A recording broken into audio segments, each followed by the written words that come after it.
সবাইকে ঈদের শুভেচ্ছা। সময়ের গল্পের ঈদ আড্ডায় আজকে আমাদের অতিথি এই সময়ের একজন বিরল শিল্পী এবং নির্মাতা মাসুদ হাসান উজ্জ্বল। মাসুদ ভাই, আপনাকে স্বাগতম। ধন্যবাদ।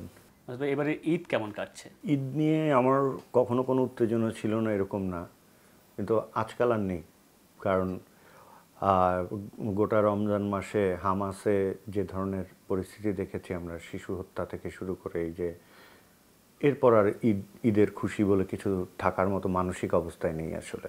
এবং এরকম একটা পারিপার্শ্বিক পরিস্থিতিতে ঈদ নিয়ে খুব আনন্দিত থাকার অবকাশ নেই আসলে। আমরা অনেকের কাছে শুনি যে শৈশবের যে রঙিন ঈদের স্মৃতি সেটি তিনি সারা জীবন বয়ে বেড়ান এবং ঈদ মানে তার কাছে ওই শৈশবের স্মৃতিও। আপনার কাছে ঈদের উদযাপনটা আসলে কেমন এখন? হ্যাঁ, খানিকটা তো একই রকম, কিন্তু এখনকার জেনারেশনের শৈশব নিয়ে চিন্তা করলে মনে হয় ও কোন স্মৃতি আসলে রোমন্থন করবে। আমরা তাদেরকে কেমন শৈশব বা কেমন পৃথিবী উপহার দিতে পারলাম, আমরা তো সৌভাগ্যবান যে আমরা রোমন্থন করতে পারি ঈদটা এমন ছিল তেমন ছিল। কিন্তু এখনকার শিশুদেরকে আমরা যে ধরনের সময় উপহার দিয়েছি, যে পৃথিবী আমরা তাদের জন্য নির্মাণ করেছি, সেখানে তারা কি রোমন্থন করবে এটা নিয়ে চিন্তা করলে আর নিজেকে নির্লজ্জই মনে হয় যে নিজের ভালো লাগাটা আর নাই ভাবলাম। আপনার একজন প্রিয় কবি এবং আমাদেরও প্রিয় কবি জীবনানন্দ দাশের কবিতার একটা লাইন, যে জীবন ফড়িংয়ের দোয়েলের, মানুষের সাথে তার হয় না কো দেখা। আসলে দেখা কেন হয় না, আপনার কি মনে হয়? আসলে এটা তো একটা অনুভূতি, যে জীবন ফড়িংয়ের দোয়েলে মানুষের সাথে তো আর হয় না কো দেখা।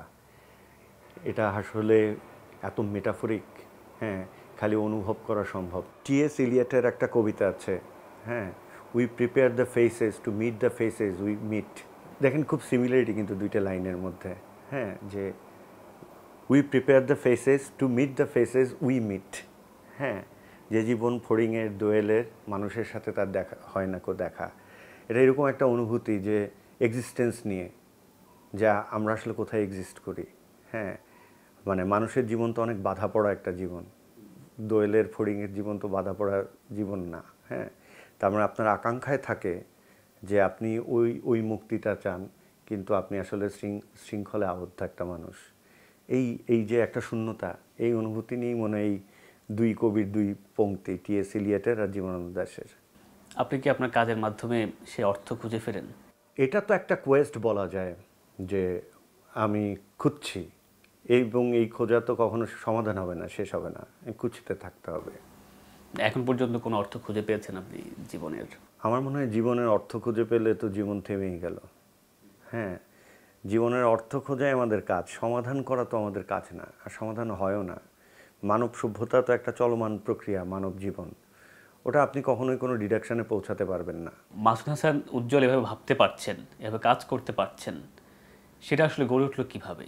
প্রথমত আমি একটা কথা সবসময় বলি যে artists are eventually blessed and cursed. হ্যাঁ, আপনি একই সাথে আশীর্বাদ পুষ্ট বলেই আপনি শিল্পী, একই সাথে অভিশপ্ত বলে আপনি শিল্পী। হ্যাঁ, আমার কাছে মনে হয় শিল্পী হওয়াটা এক ধরনের, আপনি অ্যাভয়েড করতে পারেন না, আপনি তাই শিল্পী হন, মানে শিল্প এসে আপনার উপর পড়ে। হ্যাঁ, শিল্পী আসলে তৈরি হয় না, শিল্পী জন্মায়, এটা আমি বিশ্বাস করি। দেখবেন শিল্পাচার্য জয়নুল আবেদিনের একটা শেষ শেষ জীবনের একটা সাক্ষাৎকার উনি আছে যে আমি তো ছবির উপর পড়ি নাই, ছবি আমার উপর পড়ছে। হ্যাঁ, তো ব্যাপারটা ওরকম যে শিল্প এসে পড়েছে, আই কুডন্ট হেল্প। কিন্তু আপনাকে তো আমরা আসলে শিল্পের নানা মাধ্যমে পেয়েছি। হ্যাঁ, আমরা দেখছি আপনি ডিরেকশন দিচ্ছেন, আপনি কবিতা লিখছেন, আপনি উপন্যাস লিখছেন, আপনি আবার ছবি আঁকছেন, আপনি আবার গান গাইছেন, গান লিখছেন। তো এই যে এত কিছু এত কিছু, মানে কেন বা কিভাবে? সৃষ্টি তো একটা এক্সপ্রেশন। এখন সব মিডিয়ামে সব এক্সপ্রেশন তো হয় না। যেমন রবীন্দ্রনাথ নানা মাধ্যমে কাজ করেছেন, হ্যাঁ, কারণ উনি নানা মাধ্যমে এক্সপ্রেস করতে চেয়েছেন। যেটা ছবি একা এক্সপ্রেস করা সম্ভব, সেটা গীতিকাব্যে সম্ভব না, বা কবিতায় সম্ভব না, বা ছোট গল্পে সম্ভব না। এই কারণে রবীন্দ্রনাথ মাল্টিপল ডিসিপ্লিন বেছে নিয়েছেন। আমিও মনে করি যে আমি তো শিল্পী, শিল্পী কিভাবে নির্দিষ্ট করে চিত্রশিল্পী হয় বা কবি হয়, ও তো সব কিছু মিলেমিশে। তার যে টুল তার দরকার হবে তার পার্টিকুলার এক্সপ্রেশনের জন্যে, মানে যে কথা আমি গানে বলতে পারছি সেই কথা হয়তো আমি সিনেমায় বলতে পারছি না, যেই কথা আমি ইনস্ট্রুমেন্টালে বলতে পারছি ওই গানটা হয়তো গলার সুরে বলতে পারছি না। তো এই কারণে আমি মাল্টিপল টুলস ইউজ করি, এটাকে বলতে পারেন মাল্টিপল টুলস ইউজ করা টু এক্সপ্রেস মাইসেলফ। কেউ কেউ বলেন যে মানুষ তার অভিজ্ঞতার বাইরে কিছু সৃষ্টি করতে পারে না, কেউ কেউ বলেন। হ্যাঁ, বা সে যা কিছু করে সে তার নিজের কোনো না কোনোভাবে নিজের আত্মজীবনী। আপনার কাজগুলো কি সেটা আমরা বলতে পারি? আমার কাজ আত্মজীবনী না, আমার কাজ আত্ম উপলব্ধি, দুটোর মধ্যে পার্থক্য আছে। সেটা কোত্থেকে আসে? আমি আমার জীবনের এক্সপিরিয়েন্স তো আমাকে ভাবতে সাহায্য করে, এটা সত্যি, কিন্তু আমার কোনো কাজে আমার সরাসরি ব্যক্তিগত জীবনের উপস্থাপনা দেখবেন না, কিন্তু আমার উপলব্ধি দেখবেন, এবং উপলব্ধির ব্যাপ্তি আরও বিস্তৃত। ধরেন এখন আমার জীবনে একটা ঘটনা ঘটলো, সেটা আমি কোনো একটা ফর্মে অনুবাদ করলাম, হয় কবিতায়, নয়তো উপন্যাসে, নয়তো সিনেমায়।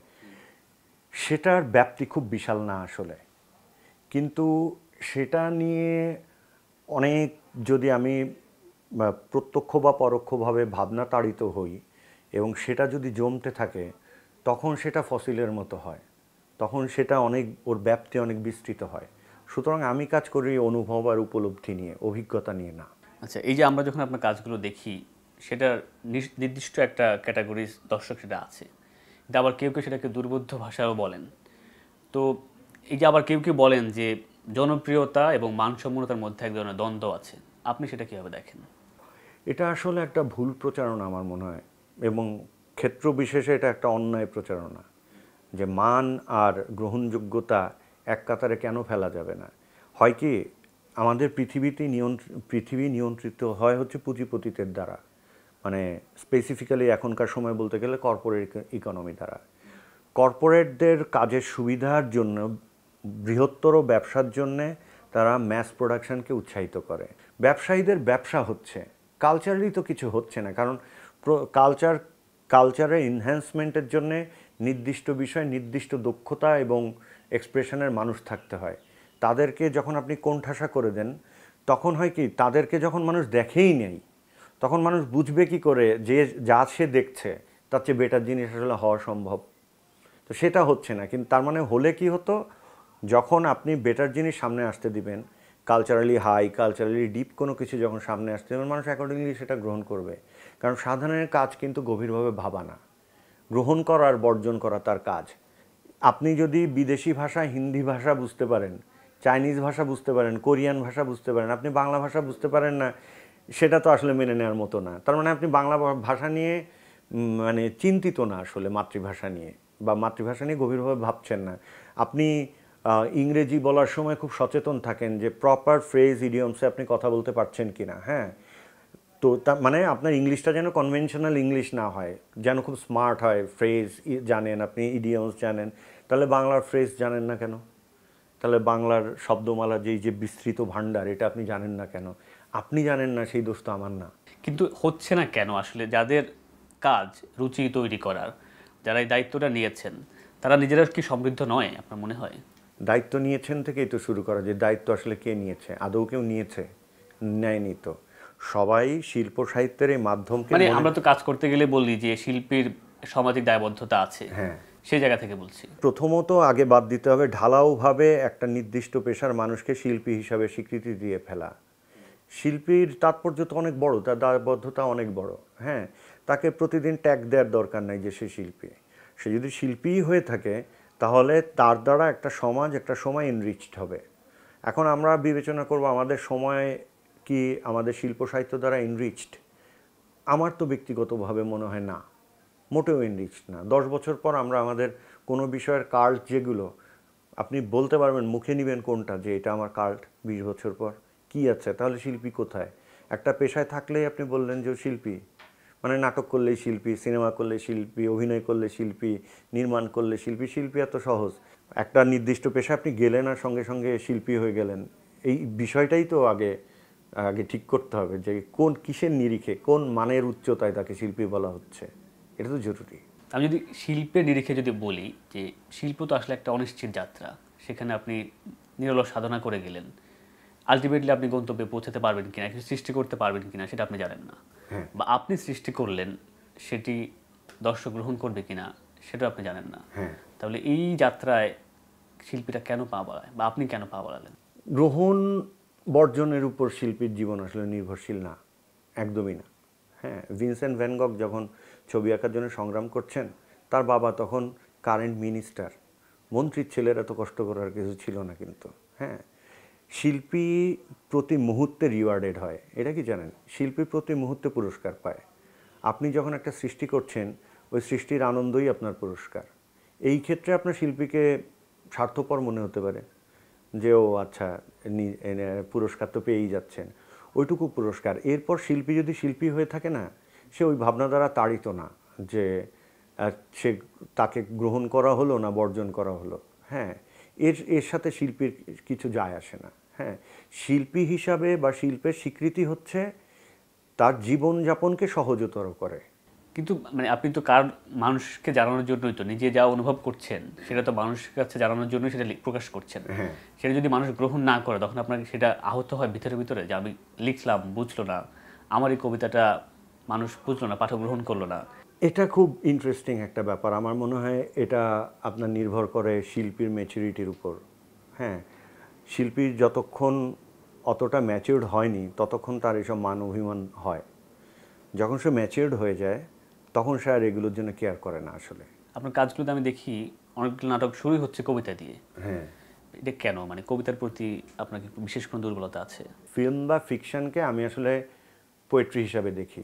আমার সব কাজকে পোয়েট্রি হিসাবে দেখি। এটা আমার ফর্ম অফ ওয়ার্ক বলতে পারেন, যে আমি এই স্টাইলে কাজ করি। আমি খুব বেশি গ্লোবাল প্র্যাকটিস এটা আসলে নাই। এটা আমার আমার ব্যক্তিগত প্র্যাকটিস। হ্যাঁ, যে হয়তো কারো খণ্ড খণ্ড অ্যাপ্রোচ থাকতে পারে যে ও একটা অংশকে কবিতার মতো দেখে। আমি হলো গোটা আমার নিজের জীবনটাকেই আমি কাব্যের মতো দেখি। আপনি জীবনানন্দ কীভাবে আবিষ্কার করলেন? আমাকে সবসময় আকর্ষণ করে সেটাই যেটা আমি বুঝি না।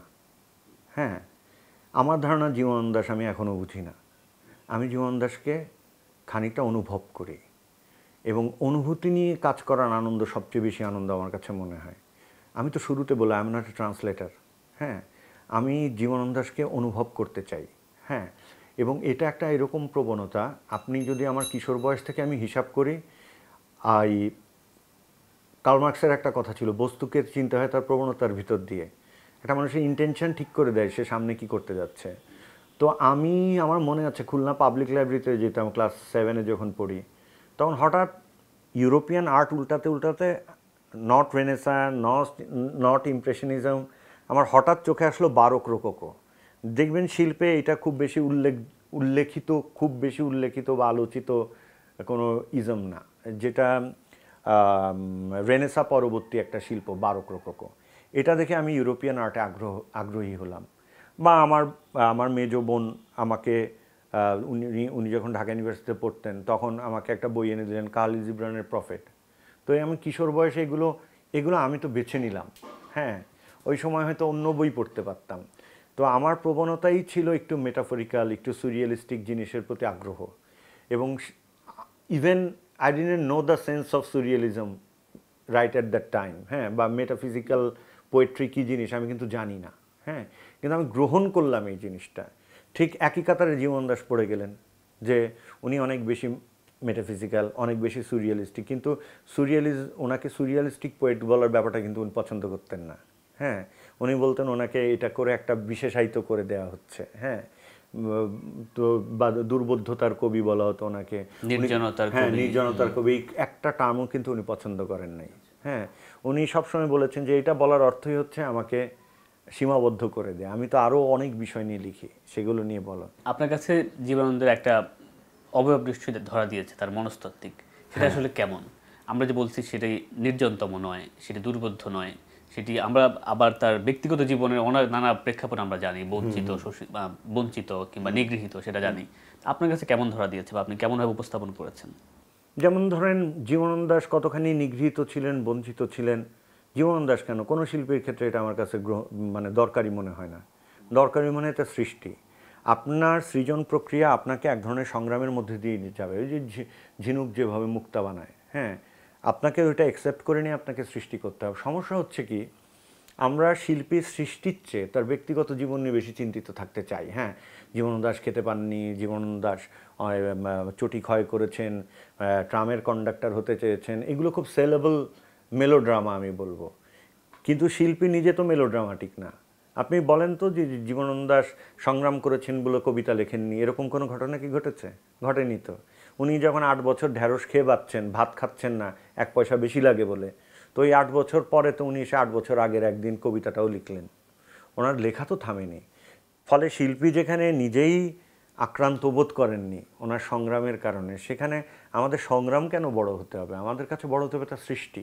একটা শিল্পের সঙ্গে জীবনযাপন করে যাওয়া, সে জীবনে সামাজিক স্বীকৃতি আছে, সে জীবনে পাঠকের ভালোবাসা আছে, আরও অর্জন আছে, পুরস্কার আছে, কিন্তু এর পেছনে কোনো বঞ্চনা কি আছে শিল্পীর জীবনের? শিল্পীর বঞ্চনা গুরুত্বপূর্ণ না? গুরুত্বপূর্ণ না, একদমই না। শিল্পী তো ঈশ্বরের মতো শক্তিশালী। সে বঞ্চিত হলো কোথায়, এতে কিছু আসে যায় না। শিল্পী তো বঞ্চিত হয় না। শিল্পীকে যে সময়টা কাজ করতে দেয় না, সেই সময়টা বঞ্চিত হয়। শিল্পীর বঞ্চিত হওয়ার কিছু নেই। ব্যাপারটা এরকম যে আমি তোমাকে দিতে চেয়েছিলাম, তুমি নিলে না, ব্যাপারটা এরকম। শিল্পীর বঞ্চনার কিছু আচ্ছা, নেই। কিংবা এই যে আরেকটা কথা আমরা শুনি যে গভীর দুঃখবোধ বা গভীর ক্ষত থেকে উৎকৃষ্ট শিল্পের সৃষ্টি হয়। আপনি কি এই মন্তব্যের সঙ্গে একমত? হ্যাঁ, একমত। কিন্তু শিল্পীর সঙ্গে দুঃখের এই সম্পর্ক। গভীর ক্ষত আপনাকে গভীর আনন্দও দেয় সৃষ্টির সময়। হ্যাঁ, এটা এক অদ্ভুত বিপরীতমুখী অবস্থান একটা শিল্পীর, যে আপনার গভীর ক্ষত থেকে আপনার গভীর আনন্দের সঙ্গীতটা সৃষ্টি হতেই পারে।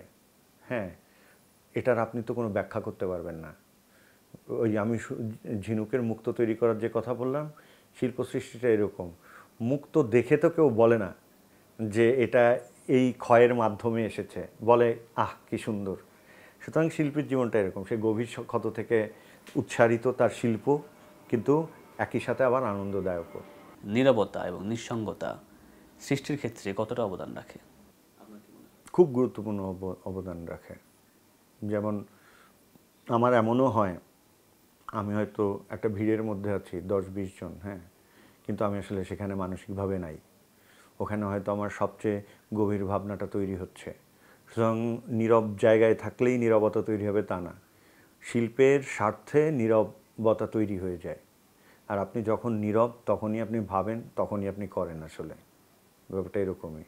নিঃসঙ্গতা তো খুব জরুরি। আমি যেমন নিঃসঙ্গতাও খুব উপভোগ করি এবং খুব দরকারি মনে করি আমার নিজের জন্যে। এই জন্যে আমার মানুষের সঙ্গ আমি হয়তো ইচ্ছাকৃতভাবেই অনেকে এড়িয়ে চলি, কারণ আমার এটা দরকার হয়। এটা একটা ধ্যানগ্রস্ততার ব্যাপার। আর ধ্যান তো আসলে গোটা মানব সম্প্রদায় নিয়ে হয় না। ধ্যান একার সাথে একারই করতে হয়। ধ্যান ছাড়া তো শিল্প হবে না। প্রেম আপনি কীভাবে দেখেন?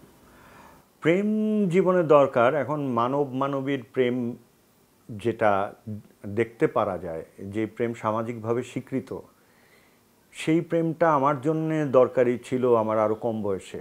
হ্যাঁ, এখন প্রেমকে তো আমি আরও বৃহৎ জায়গায় দেখি। হ্যাঁ, এটা আসলে দুজন মানুষ পাশাপাশি থাকা, তারপরে ঘর সংসার করা, এই যে কনভেনশনাল একটা স্ট্রাকচার প্রেমের, এই স্ট্রাকচারের অনেক বাইরে প্রেম আছে। মানে নির্জনতা এক ধরনের প্রেম, তারপরে আপনার প্রেমহীনতা এক ধরনের প্রেম। আপনার প্রিয় লেখক কারা? সবাই, যাদের লেখা আমার ভালো লেগেছে জীবনে। আচ্ছা, আমাকে কয়েকটা বইয়ের একটু নাম বলেন যেগুলো আপনার চিন্তায় প্রভাব ফেলেছে। আমার চিন্তায় আমি যদি বলি, আমি জীবনে প্রথম প্রভাবিত হওয়া শুরু করেছি যখন আমি ম্যাক্সিম গোর্কির মা পড়ি। কালিল জিব্রানের যে কোনো লেখা আমার জীবনে অনেক বেশি প্রভাব ফেলেছে। রবীন্দ্রনাথ নজরুল আলাদা করে বলিনি, কোন বাঙালি তাদের দ্বারা প্রভাবিত না। আর আমার জীবনে যদি খুব গুরুত্বপূর্ণ, সর্বোচ্চ গুরুত্বপূর্ণ রাইটারকে এভাবে বলতে গেলে আমি জীবনানন্দ দাশের আশেপাশে কিছু রাখি না, একদমই রাখি না। ওনার চেয়ে হয়তো অনেক বড় মাপের লেখক পৃথিবীতে আছেন, হ্যাঁ, তারপর আমি রাখি না। ওটা মনে করেন নিজের জন্য সংরক্ষিত আসন, এটা বলাই যায় যে ওটা সবসময় জীবনানন্দ দাশ। শিল্পী নির্মাতা মাসুদ হাসান উজ্জ্বল তার এই যাবৎকালে যে সমস্ত কাজ করেছে, তিনি আসলে কি বলতে চেয়েছেন? আমি কিছু বলতে চাইনি, আমি খুঁজতে চেয়েছি। জীবন তো একটা সফর আসলে, হ্যাঁ, এবং এই সফরের ডেস্টিনি কিন্তু আমরা জানি, আমরা সবাই মারা যাব, এটা আমরা জানি। তো আপনি জানেন যে আপনি মারা যাবেন, তো জীবনের এত লৌকিকতার পিছনে ছুটে লাভ কী? আপনি তো জানেনই আপনি মারা যাবেন। তো এই যে একটা আজন্ম ফাঁকি, মানব জন্ম যে একটা আজন্ম ফাঁকি, এই ফাঁকির মধ্যে নিজেকে ভুলিয়ে রাখা এই কথা বলে যে জীবন এর চেয়ে বিস্তৃত। তো আমি আমার শিল্পের যে পথ, ওই পথেই বিস্তৃতিটা খুঁজি, যে এটা আরও কত বেশি প্রসারিত হতে পারে, আমার মৃত্যু যেন আমার শেষটা না হয়। হ্যাঁ, ওইটাই আমার মৃত্যু নিয়ে আপনার ভাবনা কি, বা মৃত্যু নিয়ে কোনো ধরনের পীড়া বেদনা বা ভয় কাজ করে? না, আমি দেহত্যাগ করবো এই নিয়ে আমার কোনো ভয় নেই। কারণ ওই ক্লাস 8-এ যখন পড়ি তখন পড়েছিলাম সৃষ্টির শক্তির সৃষ্টি বা বিনাশ নেই। হ্যাঁ, এই কনসেপ্টের উপর ভিত্তি করে কিন্তু আমি ৪৯ পাতার সিনেমাটা বানাই। সুতরাং আমি তো ভাবছি না যে আমি মারা যাব। I will never die. সুতরাং আমার এই যে আপনার সঙ্গে কথা বলছি, ইথারের গায়ে গায়ে থেকে যাচ্ছে, আবার রেকর্ডেডও হচ্ছে, I will never die. Sirajul, আপনার সঙ্গে কথা বলে খুবই সমৃদ্ধ হলাম, ভালো লাগলো কথা বলে। আপনি সময় দিয়েছেন, আপনাকে অসংখ্য ধন্যবাদ। আমারও খুব ভালো লাগলো, আপনাদেরকেও ধন্যবাদ, সময় টিভিকেও ধন্যবাদ, আর দর্শকদের তো অবশ্যই ধন্যবাদ।